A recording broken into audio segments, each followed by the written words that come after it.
17 বছর আমাদের নির্যাতন নিপীড়ন করেছে। এদের বিরুদ্ধে জাতীয়তাবাদী শক্তির সমস্ত কৃষিবিদরা ঐক্যবদ্ধ হয়ে ইস্পাত কঠিন ঐক্যে হাজার হাজার কৃষিবিদ এখানে উপস্থিত হয়েছে। আমরা এই দুটি পর্বে এই অনুষ্ঠানকে ভাগ করেছি। একটি হলো দুস্থ অসহায় গরিব এতিমদের মাঝে আমরা বিকাল 4টা থেকে ইফতার বিতরণ করেছি।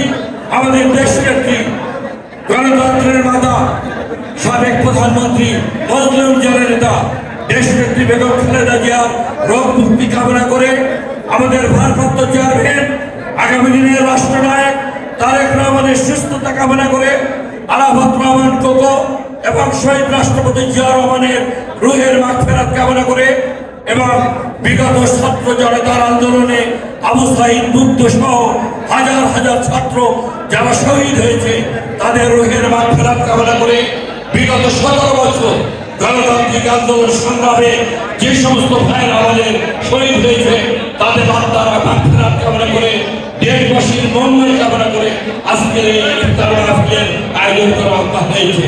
খতমে কোরআন অনুষ্ঠিত হয়েছে। এই জন্য আমরা সবাই ঐক্যবদ্ধ হয়ে অতীতের যে কোনো সমাজকে আজকে শক্তিশালী কাঠামোর উপর দেওয়া হয়েছে।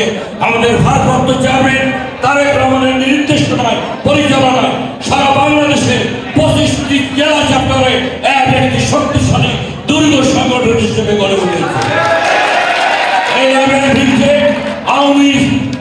আওয়ামী দোসররা রয়েছে কিছু কিছু যারা বিগত 17 বছর আন্দোলন সংগ্রামে ছিল না, তারা আওয়ামী লীগের সাথে আঘাত করে এই আইনের অগ্রযাত্রাকে নস্যাৎ করে দিতে চায়।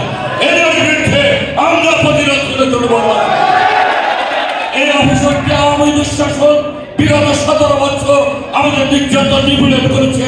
এদের বিরুদ্ধে জাতীয়তাবাদী শক্তির সমস্ত কৃষিবিদরা ঐক্যবদ্ধ হয়ে ইস্পাত কঠিন ঐক্যে এই ষড়যন্ত্রকারীদের মুখে বর্জন করে জাতীয়তাবাদী শক্তি বিজয় পতাকাকে উত্তীর্ণ করে ধরবে। এটাই আসলে বাইরে রমজানের আমাদের শপথ এবং অঙ্গীকার। আপনারা সবাই ঐক্যবদ্ধ হয়ে থাকবেন। ঐক্যবদ্ধ শক্তি সকল ষড়যন্ত্রকে পরাজিত করে আমরা বিজয়